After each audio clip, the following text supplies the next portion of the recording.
Hello everyone, my name is Amber. Welcome or welcome back to my channel, Amber Reads Romance.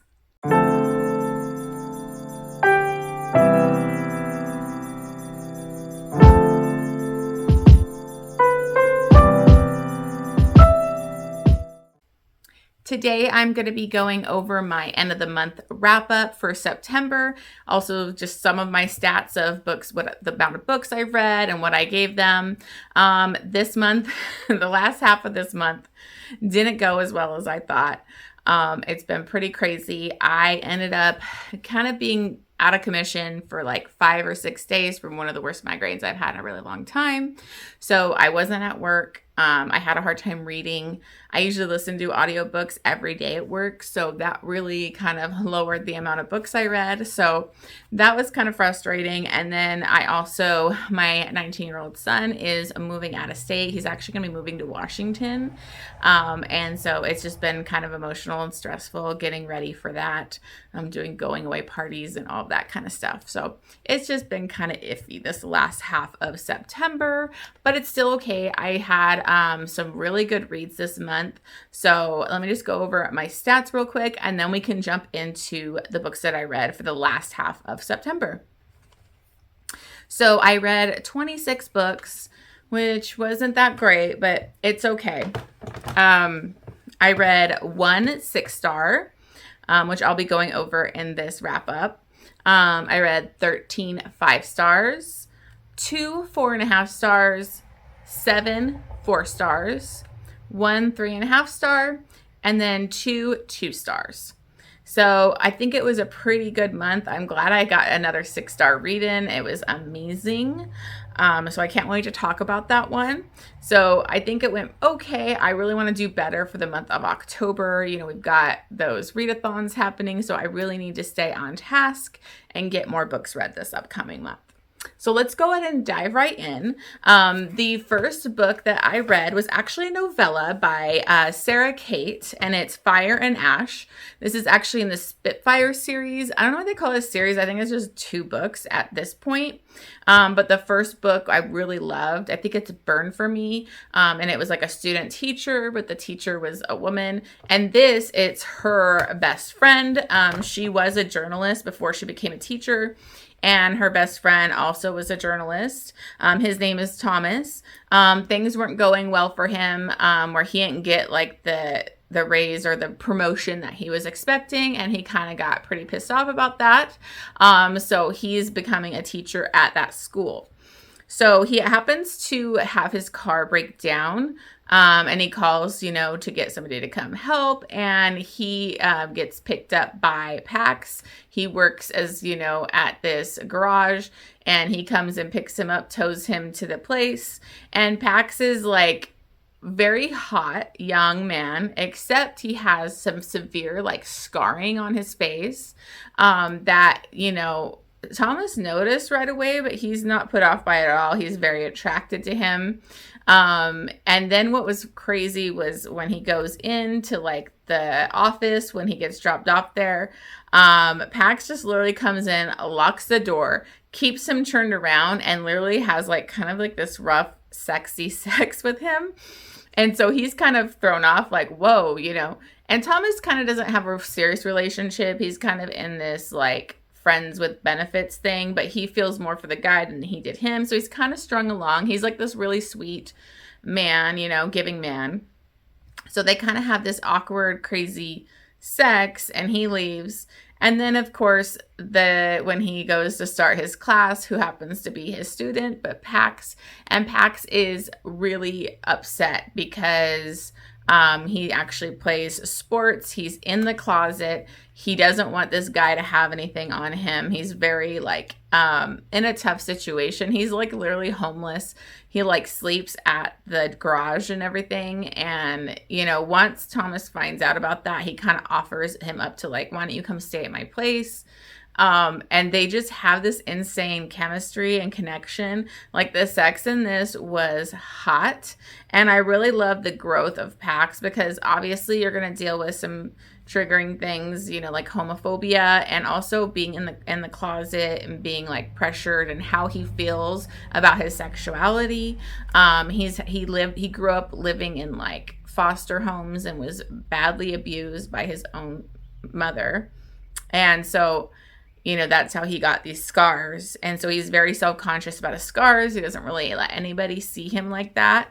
But it's just such a beautiful relationship. And I honestly wished it was a full book, not a novella, because I wanted more. And I thought it could have done a lot more to in a book, but I think it's so well done for a novella. It was a fully fleshed out story. You get these characters, you get their, you know, backstories and who they are, and you feel their connection, you feel them fall for each other, and it's just really beautiful. So I ended up giving this 5 stars, and I think it's like a 3 on the chili on the spice scale, because I don't know, sex is always just super hot to me, so I get extra like woo on those scenes.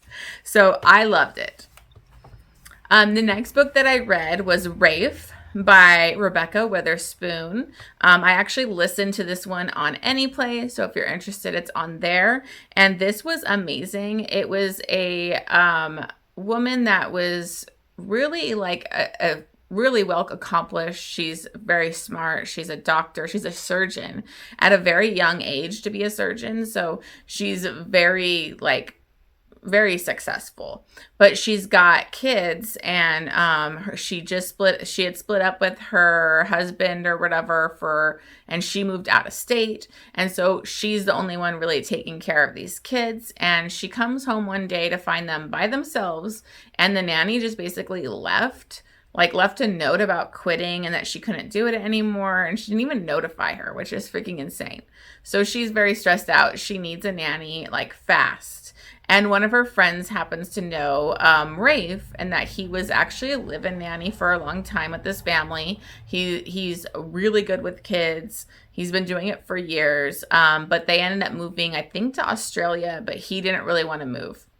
So he's kind of in between jobs at this point and kind of thinking about not doing the nanny thing anymore and doing something different, like working for this garage, you know, and everything as a mechanic. But he kind of gets this interview with her and meets the kids, and he's so professional and so good with her kids.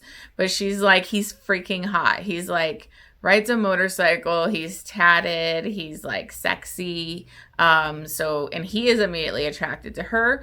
This is an interracial romance. So I love reading about a strong, you know, beautiful African-American woman. Like, this woman is just badass, but she needs help. And so he ends up taking the job, and he's like a live-in nanny for her. And he kind of immediately lets her know, like, I don't know if this will be good because I'm really attracted to you. And she's kind of blown away, like, didn't think he'd be attracted to her. And so they kind of come to an agreement to like kind of just see what happens. They end up kissing and then slowly start to get like sexual. And he is just so amazing, like book boyfriend material. Like, he's so good with her kids. He's professional. He's smart. He's dedicated. He's loyal. Like, he's just everything. And so I absolutely love this. There is some drama with her ex because he's not appreciative of this younger man, like this young man, you know, and he's just a total dick. But I loved seeing her like find her worth, finding somebody that's good enough for her and that is like so dedicated to her kids. And it's so sweet. It gives you all the warm and gooey feelings. So I gave this one 5 stars, and it's 3 chilies on the spice scale. So it's a good, spicy, fun, sweet read. So I absolutely love that one. Okay, the next book I read was an arc. This is my first time reading this author. This is Sinner's Redemption by Bianca Borell. And I've never read this author before. And this is actually the third book in her Syndicate of Sinners series. So I kind of came in third book in, so I didn't get a lot of the history of the other ones, but you could still read it as a standalone. Definitely, it stands on its own. I just think you might get more of like the history of this character and like this family, mafia family, from reading the other ones. But this one was I really enjoyed this. It is a kind of like a captive second chance with some mafia stuff going on. What we have is Hayden and Alessandra. Hayden and Alessandra meet each other when they are young teens. He's kind of like just started college there for the summer, going back home for the summer with his family. And I believe she was like 16. I can't remember. Sorry. But she has a huge goal. She wants to become a surgeon. She wants to become a doctor. But there is a thing where her father is one of the higher ups in the cartel. And so she lives kind of like in this gilded cage, kind of like overprotected by her father. But her father is supportive of her becoming a surgeon, and he wants her to find her, like, go after her dreams. So she actually meets Hayden when she's volunteering at this elderly home kind of thing, and he's there with his grandma. He visits her all the time, and I love this grandma. She's so feisty and awesome. So this is kind of like, it starts off as like an insta love. Like, they fall hard. They're immediately all in on each other. He's like literally sneaking into her her father's like home. She has a stepmother, and her stepmother's younger, but they have like a great relationship. Her mother died and was murdered by somebody that was supposed to be an ally, and ended up burning her mother. And so she went through a lot with that. And now he's with this other woman, and they're trying to have kids, but she's having trouble, conceiving. And so I really like that, because the stepmother was this beautiful, wonderful person that was she was always there for Alessandra. So I really like that different relationship than you usually see in books. But he would sneak in there, like spend the night. They were basically dating. Eventually the father does find out, and he lets them date, but he's pretty like thinking it's going to run its course. Like, he's not, it's like young summer love kind of thing. But they are like planning on keeping this going. At the end of the summer, he goes back to school. There are some secrets going on with his family. There's a lot of secrets going on, like who his real parents are, like his whole family, on what's going to happen, which gets revealed. But what ends up happening is things kind of blow up. Her father doesn't want he wants her to marry somebody else for his reasons, for the cartel, because he's kind of in trouble and he needs her to have this marriage. And she does not want to marry this guy she's in love with. Sorry, I forgot his name real quick. Oh yeah, Hayden. She's in love with Hayden. So something bad ends up happening. A really tragic event happens that is a very, very tragic and sad, and they are not together. Things go bad. And then you jump ahead a certain amount of years. I think it was like 7 years or 8. I can't remember. But she's becoming a doctor. She's doing her residency, all that kind of stuff. And Hayden comes back into the picture, and he basically kidnaps her, holds her captive in this mansion, and is kind of out for revenge against her father and her family, and he's kind of going after her in a way. But they have this amazing connection. He is not the same sweet, loving boy that he used to be, so she kind of has to try and bring that out of him again. And so you have this captive revenge plot going on, plus it's a second chance, and I just really loved it. It was it started off insta love, but then it's like a slow burn and angsty for them to like get back together. And then you find out about his history and his ties to this mafia family and all this stuff. So I really enjoyed it. I think I want to go back and read the other couple books, because there's a lot I don't know. And characters that are brought back into this. So I gave this one 5 stars, and I think I gave it 3 on the chilies, because there's some sexy, dominant punishment scenes, sex scenes, tying up, all that kind of stuff. So I did really enjoy this one. Okay, so the next book that I read is Priest by Simone. I finally read Priest. It's been a while coming. I've had this forever and I still haven't read it. So I finally did read this. I am filming a vlog on this. I don't know when it's gonna finally go up, but I did a vlog of this and Sinner because I'll be talking about both those here. But hopefully that'll be posted up soon. So Priest did not go well for me. This one is obviously a romance with a priest. It's told only in his POV, and I did not like the heroine. So this is between Father Tyler Bell and Poppy. And the father, he is basically like become a priest kind of for weird reasons, or different reasons, not necessarily weird. But his sister had killed herself. She was sexually assaulted by a priest, and he kind of decided to dedicate his life and become a priest to show, the right kind of priest to be, to kind of make amends, to be the right kind of priest in a church, and gives that support to people.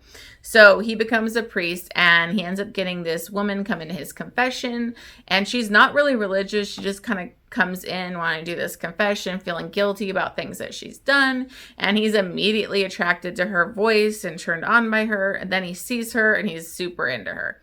So the thing that I had trouble with this is the heroine. I didn't like her. She was very two-dimensional. She was like a trust fund brat that basically went against what she was supposed to be doing and went off, became like a stripper in a high-end private strip club. She literally like had, her boyfriend was a married man, and he came after her again to try and be his mistress. And she was just all sex to me, like no character growth, anything. And then the third act kind of breakup, and her actions really pissed me off. So I didn't like her. And I felt like this was more of a story of Father Bell's discovery on like self-discovery on whether he should actually be a priest or not, or whether this is the right path for him. I honestly didn't even really want him to be with her at the end. So I did not like her at all. So I ended up giving this 2 stars. But it is super spicy. There's tons of sex in here.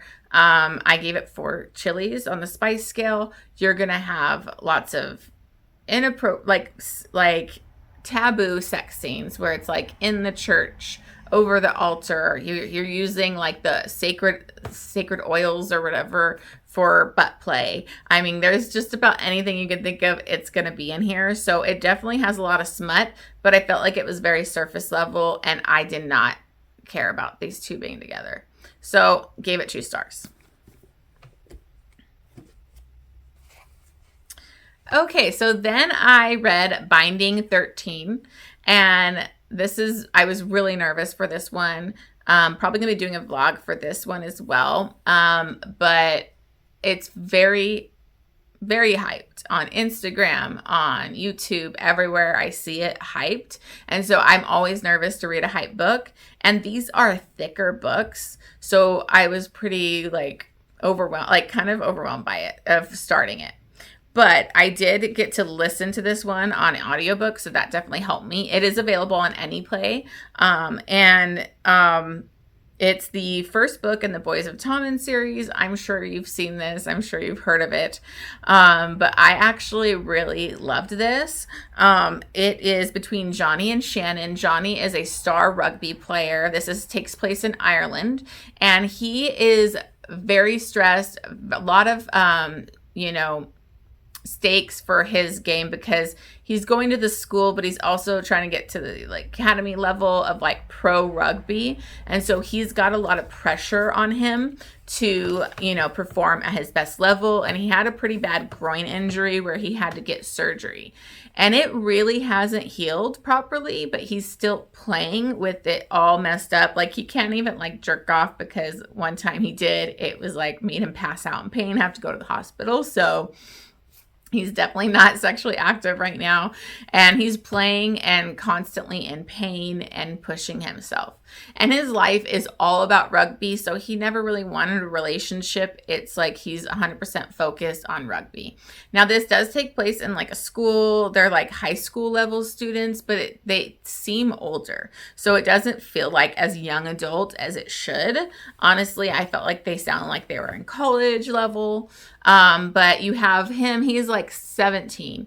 And then Shannon is 15 at the beginning of this book. And she starts at this school. She has been bullied, and I mean extreme bullying at the like every school, other school she's been at, where she was actually physically attacked, her hair cut off, like where she had such anxiety, she'd be throwing up at school. Her grades started kind of suffering because of this. So just be prepared for that trigger warning of, extreme bullying. So she doesn't really trust a lot of people. Her two best friends went to the school, so luckily her mom had to like work her butt off to get her into this. It's like more of a kind of a private school. So she starts at this school, and then when she was running late to class, she had to get something in the bathroom. She was running late, so she ends up going across the pitch where they're playing rugby, and she accidentally gets hit by the rugby ball from Johnny because he was kind of pissed off. It wasn't like he tried to hit her or anything, but it hits her in the head and she falls and she ends up getting a concussion. And so Johnny has to like pick her up, carry her to the nurse's office. They're like talking. She ended up like her skirt got messed up and like showed everything. And so he ended up threatening all the team like to not say anything and treat her with respect and don't go after her. And so Johnny becomes completely obsessed and can't stop thinking about her. And he kind of finds out about her past and is just worried about her. He tries to stay away, but they have this insane connection. They just really like are into each other. She's crushing. She's never had a crush on a guy. Never cared about that. She's crushing on him hard. There's great side characters in this. Like I love his friend Gipsy. Like I can't wait for his book. So there's a lot going on. This is like over 600 pages, and this is just the first book about this couple. So it's a duet within a series. So it's like over 1,200 pages for one couple. I gotta say, there's really no spice in this. It maybe would get like one chili because they like kiss once, like really like them kissing. So I absolutely loved it though. There is some difficult subject matter in this because her father is an extreme alcoholic and he is physically abusive to her and her older brother and, the wife. And so there's on page abuse and it's pretty hard to read. I got pretty emotional reading it, listening to it at work. I started to get teary-eyed because it's just devastating. But I ended up giving this 5 stars and I loved it. So I will be reading the second part, Keeping 13, in October. So I can't wait to continue their story and I'm definitely getting the hype. Okay, so then I read our buddy read for September, which was Deliver by Pam Godwin. You can see our live show, which goes into spoilers and all that kind of stuff on Bookmarked by Jen's channel. So if you want to check that out, you can go see that again. But I absolutely loved this book. I mean, this series is not for the faint of heart. I definitely wouldn't recommend it to everyone because it is some of the darkest shit I've ever read. This is dark romance, which Pam Godwin is the queen at. She's the best. I love her. But I'm planning on reading this whole series. I think it's like 9 books. But this does deal with sex trafficking. It's very dark. So just obviously check your triggers before reading this book. But what we have is Liv, and she was actually a victim of sex trafficking. She was taken by Van, and she ends up kind of working with Van eventually, which you'll find out why and how that happened. But she's kind of in this situation where she's kind of forced to do this for reasons. And her and Van are basically given a list of requirements from who's going to be buying this and what they want. They end up wanting a male virgin that's like, a little bit older, not young, but like, so they end up picking somebody that's like, I think 2021. And he wants a male virgin that will like hate women and like be there for his master. It's really effed up. But she ends up finding Josh, and he is a 21-year-old.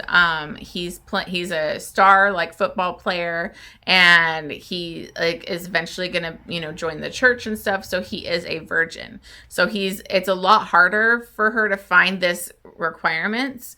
Usually they pick people that are really like less like they're more like high risk, where they don't have families, they're living on the streets, stuff like that.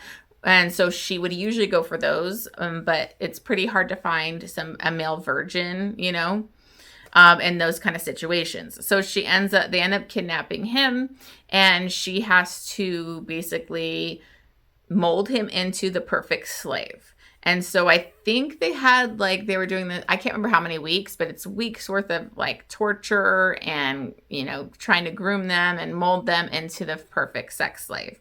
So that's really dark. You're going to read some really dark content. Van is like obsessed with her and thinks he loves her.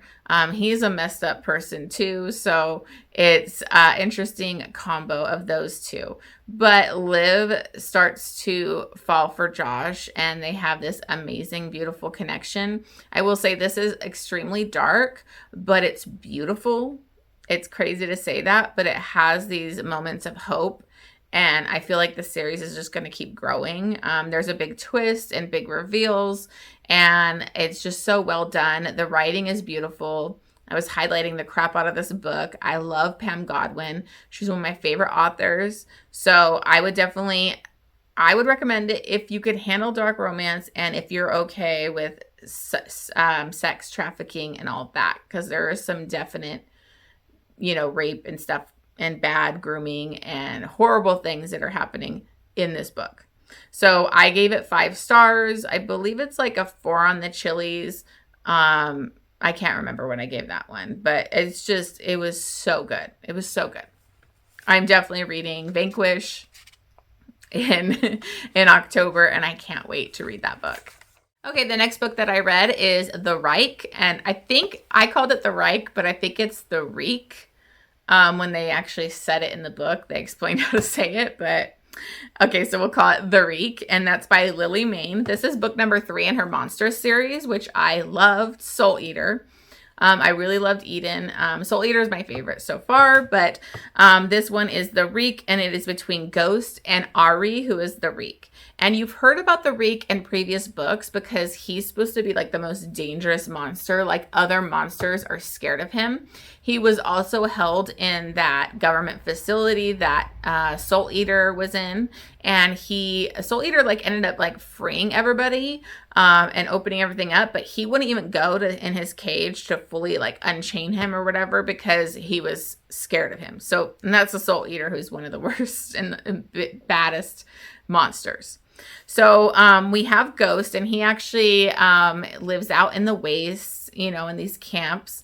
And him and his best friend are actually going out to scavenge this area now that they know this place has been deserted for a while. And they end up finding the Reek and freeing him. And the Reek is very badly traumatized from severe torture. One of his wings, he has these big wings. He's kind of almost bird-like, but not fully. He's kind of almost got the bird feet, but he's got these big wings. He's very has that light green kind of color and pale skin. And he's very traumatized, won't talk at all. But they end up getting him back to their camp, and you kind of find out he has a tie to their camp where he helped them build up all the structure around it. And so they're fine letting him stay there. And eventually they help mend his leg that was broken. They have to re-break it, and so it could heal in the right way. And him and Ghost just have this beautiful connection, and they start to really be attracted to each other. They're mutual pining, and so they start this really beautiful, sweet relationship. But we have a woman show up, and she had showed up. We had seen her in the previous book, and she has this trailer that's being carried by monsters, And then there's this other monster that's like chained up to it. That's like this huge monster. And he's got like this cage over his head. And it looks like they're there, not of their free will. And she's basically a collector of monsters. And she knows that Ari is in there and she wants him. So she ends up camping out in front of their thing, like waiting to get him. And it's getting bad for this group. They want her gone. They don't know what to do. They're worried about her attacking. And so Ari and Ghost end up going away so that she'll leave. And so they go off on their own to kind of go to another camp. And then let me just say that when you find out why the Reich is one of the most powerful and scary monsters, it is intense and crazy, and it was really badass. The Reich is like very like it doesn't want violence. It will not act violent towards others, but if he's like mated or loves or somebody that he loves is in danger, watch out. So I really thought that was amazing. The sex in this, again, is super spicy, and it was super sweet. These monster romances are the sweetest romances. It's just so sweet. They're like feel good, kind of, I love it. So another male monster romance, amazing. I would definitely recommend. I gave this one 4.5 stars, and then it is a 3 on the on the spice scale. Okay, so this next book I read was an ARC. I never read this author before, and it didn't really hit right for me. I ended up rating it a little bit higher than I probably would have because it was an ARC. But I read Merciless by Tracy Lorraine. This is the first book in the... Oh, I didn't write the series name. It's like, I can't remember the series name, but anyways, it's the first book. It's a reverse harem mafia romance. This is Captor Captive. What we have is Alana, and she actually it starts off where she's already kidnapped. She's already being held in a cell in this basement by Reed and his friend JD. Reed is like the son of this mafia guy that heads up this corrupt organization within this town, and she ended up getting caught in a lie where she lied about being pregnant by one of his other best friends. You could tell this was another series, so I think she might have done this and then maybe got kidnapped at the end of that series. I don't know, I never read it, but you could tell this guy was like another couple. So there's that. So I kind of came in not knowing what was going on. But basically he feels like she's up to something, and he wants to question her and torture her to find out what she's really up to. His friend JD is like more of the fun-loving, sweet, charming kind of cute guy. So he wants to, instead of torturing her or whatever, like kind of, it is still kind of torture, but go at her with charm to get the answers. She will not say anything. She will not break. And there's some pretty bad torture scenes like in here. The worst thing is they continue to like edge her. There's like edging for torture, basically. They constantly get her almost to orgasm and then never let her do it. And it was getting really irritating. So she's being held by them, and she's actually married. Maverick is the other guy in this, and I wish there was more of him because his character was really amazing. He's sweet, loving. He saved her because she was a victim of bad sexual assault and rape by her father and his friends, the main mafia guy that happens to be Reed's father. So at a very young age, she was sexually assaulted and used by these people, and it's just disgusting. And so she tried to get away, and Maverick found her, but he basically took her with him, had her in hiding for a couple years, and ends up marrying her because then you're not allowed to touch another man like in that gang's woman. But he doesn't have sex with her, even though she wants to. She's like in love with him and wants to have sex with him, but he doesn't want to do that because of her horrible past and trauma. So he's trying to find her. He's desperate to find her, and he's going through hell. And then you kind of have everything going on in the captor-captive situation. My main issues were the way they treated her. They literally called her a whore a million times. Like, I ended up searching it on my Kindle, and they said it over 70 times in the book. And it really bothered me because of her previous sexual assault and trauma. For her to constantly be called a whore, even though they don't fully know about that, it just disgusted me. There's a lot of degradation, and if you watch my channel, I do not like degradation. I like praise. So that really bothered me. And then how she's like so wet and like horny for these guys that are literally torturing her and treating her like crap. It just wasn't great. So those are the main problems I kind of had with it. Obviously, I felt like there should have been more character growth and development. Her and JD have more of a thing going on in this book. Again, I think this is going to be a 4-book series, so it leaves off on a cliffhanger, so know that. And I know that that means it's only part of a story, but I just kind of expected more. But I think I may continue with the series. So I ended up giving it 3.5 stars, and then it was 3 chilies. It probably was spicier, but like the horror talk, the torturing, the edging just didn't really do it for me. Trigger warnings, again, are sexual assault, child rape, degradation was in here, torture. Edging is torture, which I didn't really like, but I'm still kind of interested. So we'll see how it goes. Most of this book is like the romance, or kind of romance, between her and JD. Reed's like not falling for it, but is interested in her. And then obviously Maverick is still trying to find her, kind of thing. So it does leave off on a cliffhanger, so just be aware. Okay, so now on to my 6-star read. So we're going to get more positive here now. I finally read the 3rd book in the Hades Hangman series, Souls Unfractured. And this is Flame's book. And I honestly wanted Flame's book after reading the 1st book. So I was so excited to finally read this. This is a 6-star read for me because it is so dark but beautiful, of the amount of shit that these two characters have gone through and the way they come together and they try to heal together. And it's just very beautiful and emotional. So this is a very dark romance. It's the 3rd book in the series, so just be aware. This is a series about an MC club. It's a motorcycle club, and also the heroines in this are from this cult. A very horrible, disgusting cult. And I always am fascinated with cults, so that's another reason I love this. And just like diving into the mind and like, how these people get, brainwashed and believe in like, a prophet and everything they say. And then those prophets totally corrupt like a religion and make it what they want it to be, where these girls were sexually awakened at like 8 years old. They're being raped by these men. And it's very traumatic. It's very dark. There's a lot of trigger warnings in these books, so just be aware. In this one, we have Maddie, and she is actually the youngest one, I believe, and she's more reserved and quiet.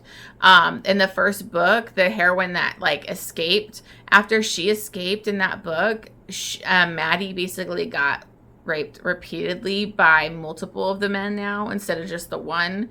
And so she went through a lot of trauma.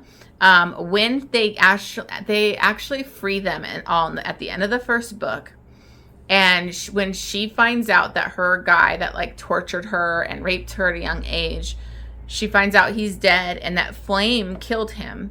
And she ran up to Flame, even though she doesn't like to touch anybody, she ran up to him and hugged him. And the guy's kind of freaked out because Flame does not he will not let anybody touch him. He'll rage. He's crazy. He's very unbalanced. He has a lot of trauma that he went through, and that's why he's like this. But her hug didn't freak him out. Like, he was okay with it. And from that point on, he kind of became her protector, would pace outside her window, just constantly keep an eye on her. And she just really felt connected to him. And Flame's backstory is just so devastating. So just be prepared, because Flame was raped by his own father. And because his father was mentally unbalanced and like went to this church where they used like the snakes and stuff, and he would blame everything on Flame. I think Flame might be neurodivergent, because as a young child he had a hard time talking or kind of understanding the way other people think, and he would say things that people would take the wrong way or like make fun of him or laugh at him. And so then he just didn't really want to talk. and he was just very, in his own world. And so like his dad would call him the R word, and he would treat him like crap. And so he basically said he had like flames in his blood and inside him and evil, and it had to be cut out, and he would get these snakes bite him and drink this poison stuff, and his dad would actually cut him while raping him. So then Flame actually thought he could only have like get turned on or whatever by pain or violence. So he ends up having kind of a mental break in this, where Maddie's the only one that can get through to him, and she ends up staying with him. So they have this forced proximity situation where she's staying with him and trying to be there for him. And it's very instant where they're like together, like they want to be together. They're like calling each other theirs, but there's this huge difference, like because they can't touch, they're afraid to touch. They are like want to be together, but like how do you do that? And slowly they are able to touch and kiss. And let me just tell you, when they have sex, it's one of the most beautiful scenes I've ever seen, because he thinks he needs pain to get off, and she will not allow that. Like, she can't do that. And she literally, like, they're talking while they're doing it and having such this great, beautiful communication. And she's literally telling him, like, we need to move past those pasts that we have. This is us. We don't need that. And so she totally helps him, get through this. It's one of the most beautiful, like, heart-wrenching first sexual experiences ever. I mean, he's a virgin except for when his dad raped him. He's never had sex. He's never been able to touch anybody. So them, just these fractured little souls coming together. They're soulmates, like they belong together. But it is a dark, heavy subject to read about. But the payout is big and beautiful. And just to see Flame find his match and find his soulmate is just so beautiful. It's so deserved. And there's other stuff going on in this book with the cult that is really interesting. We had the guy from the first book that was kind of undercover with this MC, and he's actually like the new prophet. And so that whole storyline is really interesting too. So I gave this 6 stars. I think I did 3 chilies because, I mean, it's not crazy over the top spicy, but their sex scene is it's just emotional, honestly. So I absolutely loved it, and I can't wait to read the next book. Okay, so the last book that I read was The Sinner by Simone, and this one went a lot better than The Priest. So this one is between Sean, who is the priest's brother. He's kind of like a playboy. He's never had a serious relationship. He was very close to their sister, and when she killed herself, he kind of went the other way, where he did not want religion in his life. He basically hated God and kind of shut that part of himself off. And he's really never had a good relationship or accepted new relationships into his life because of this. And so he's very successful. He's rich. He's, a great businessman. And he ends up running into our heroine, Zenny, at a charity event, which was his best friend's charity event. They kind of have a moment, a kiss or whatever. But then he has to go. And then what ends up happening is his business, they had this big deal going on, and it's actually this, where the nuns are at, and they're going to have to like kick these nuns out. So it's going to be bad for publicity. So he has to like reach out to them, and he ends up talking. He sees that it's Zenny, and this happens to be his best friend's little sister that he hasn't seen for a long time. They grew up together. She was aware of like the whole sister killing herself. Their families were friends, and they kind of had a falling out. But so he ends up seeing her there. They kind of talk again, and then she shows up at his place because she has a proposition.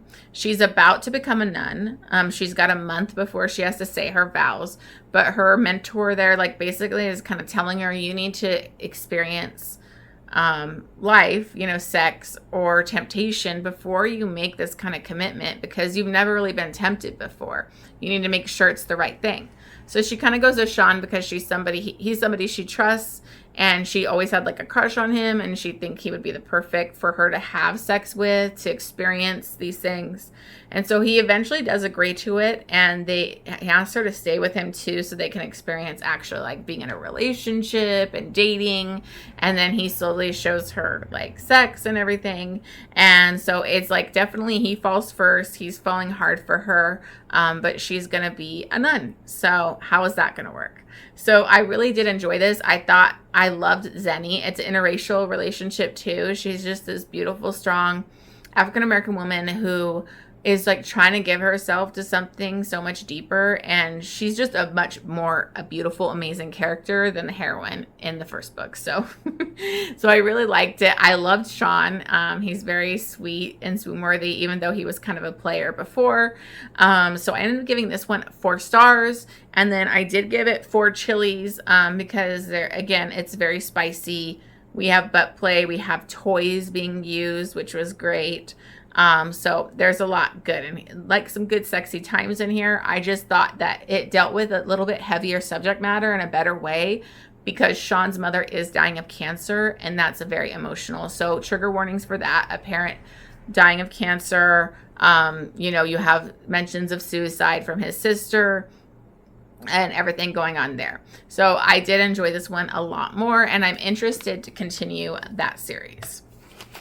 So that is all the books that I've read for the last half of September. Thank you so much for watching this. Let me know your favorite book, or if you've read any of these yet. As always, thank you for watching. Please remember to like and subscribe, and I will see you on the next one.